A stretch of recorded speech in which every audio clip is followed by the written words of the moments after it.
Assalamualaikum warahmatullahi wabarakatuh. Perkenalkan, saya Tisa Renjelik Toban dari Prodi Pendidikan Khusus kelas 6C. Di mana di video kali ini saya akan membahas jawaban UTS untuk mata kuliah pengembangan alat ukur dalam pendidikan khusus. Di sini saya akan menjelaskan secara bertahap dari konsep dasar sampai ke analisis dalam konteks anak berkebutuhan khusus. Jadi kita lanjut pada soal yang pertama. Di sini membahas mengenai perbedaan antara pengukuran, asesmen, dan evaluasi. Jadi di sini jika kita membicarakan tentang pengukuran, asesmen, dan evaluasi, sebenarnya dari ketiga ini merupakan satu kesatuan atau satu rangkaian, tetapi ketiga ini memiliki fungsi-fungsi yang berbeda. Yang pertama bisa kita lihat pada pengukuran, yang dimana pengukuran ini merupakan hal paling dasar, yang dimana kita itu membahas tentang lebih mengarah pada angka. Misalnya bisa kita lihat saat anak itu mendapatkan nilai 80 dalam tes, entah tes membaca ataupun tes matematika. Sedangkan asesmen itu bisa dikatakan lebih luas. Nah, di sini bukan hanya cuman melihat angka, tetapi juga kita dapat mengumpulkan informasi dari berbagai cara, misalnya seperti kita melakukan observasi, wawancara, maupun tes. Jadi kita itu benar-benar memahami kondisi dari sang anak. Nah, sedangkan evaluasi itu merupakan suatu tahap akhir yang dilakukan, yang bisa dikatakan tahap pengambilan keputusan. Nah, misalnya itu apakah metode pembelajaran itu dari awal hingga akhir itu sudah efektif ataukah belum, atau mungkin ada perlunya perubahan pada metode-metode yang telah dilakukan. Nah, jadi lebih singkatnya itu pengukuran lebih berfokus pada angka, asesmen lebih berfokus pada pemahaman menyeluruh, sedangkan evaluasi sendiri itu berupa pengambilan keputusan. Pertanyaan yang kedua mengenai seberapa penting pengembangan alat ukur itu dalam pendidikan khusus, dan seberapa penting mata kuliah ini dalam untuk calon-calon guru berkebutuhan khusus. Mungkin saya jawab saja, pengembangan alat ukur itu sangat-sangat penting banget, apalagi itu dalam pendidikan khusus yang seperti pada mata kuliah ini, karena setiap anak berkebutuhan khusus itu tiap orangnya memiliki karakteristik yang unik dan berbeda-beda. Jadi kita tidak bisa memakai alat ukur yang pada umumnya digunakan oleh orang-orang. Nah, prosesnya itu biasanya bisa kita mulai dari menentukan tujuan, bisa kita mulai juga dari menyusun indikator, lalu membuat instrumen, dan kemudian melakukan uji coba. Kenapa saya katakan ini sangat penting? Karena kalau pengukuran itu tidak sesuai, hasil akhirnya bisa saja salah.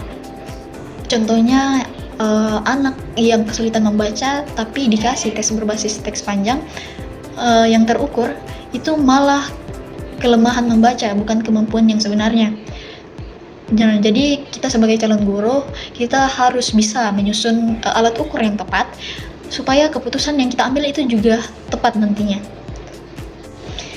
Kita lanjut pada soal yang ketiga. Di sini ada 3 prinsip utama. Yang pertama, prinsip validitas, yang kedua prinsip reliabilitas, dan yang ketiga prinsip objektivitas.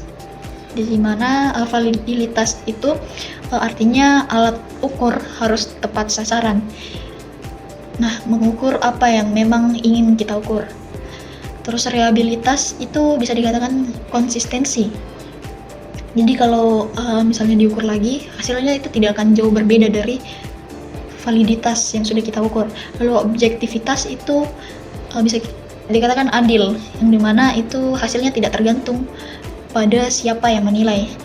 Nah, kalau ketika ketiga ini tidak terpenuhi, hasilnya bisa terjadi bias, dan ini tuh berbahaya pada pendidikan khusus karena bisa berdampak ke intervensi yang salah. Kita lanjut pada pertanyaan keempat, yang dimana Kalau kita berbicara pada anak autis, contohnya pada anak autis, biasanya mereka itu mempunyai kesulitan dalam intervensi sosial dan komunikasi. Jadi kalau kita mau mengukur dari aspek sosialnya, kita itu harus benar-benar memahami karakteristik dari sang anak terlebih dahulu. Nah, aspek yang bisa kita ukur itu misalnya seperti kontak mata pada anak, respon terhadap orang lain, lalu ada kemampuan ikut aktivitas. Nah, dari ketiga itu, contoh indikatornya itu seperti apakah anak melihat saat diajak bicara. Terus yang kedua itu apakah sang anak merespon saat dipanggil. Dan yang ketiga itu apakah dia bisa ikut kegiatan, entah itu dalam kelompok-kelompok yang sederhana. Nah, instrumen yang digunakan biasanya observasi dan harus dibuat sederhana supaya sesuai dengan kondisi sang anak. Pertanyaan kelima, langsung saya jawab. Kalau misalnya ada soal yang tidak dipahami oleh peserta didik, itu berarti ada masalah pada instrumen yang telah kita buat. Nah, biasanya penyebab dari masalah pada instrumen itu, yang pertama itu biasanya bahasanya terlalu sulit untuk dimengerti. Lalu kedua, yaitu kalimatnya itu agak membingungkan bagi sang anak. Lalu yang ketiga itu tidak sesuai dengan kemampuan yang dimiliki oleh sang anak. Nah, dampak yang akan terlihat jelas yaitu hasilnya tidak akan menjadi tidak valid. Yang kedua itu anak bisa menjawab anak itu bisa menjawab asal-asalan. Dan yang ketiga itu data jadi tidak akurat. Nah, adapun solusi yang pertama itu kita harus sederhanakan bahasa, lalu kita harus menggunakan contoh yang konkret. Dan yang ketiga itu kita harus sesuaikan dengan karakteristik sang anak. Dan yang terakhir itu kita melakukan uji coba ulang. Jadi instrumen itu memang harus terus kita perbaiki sampai benar-benar sesuai dengan sang anak.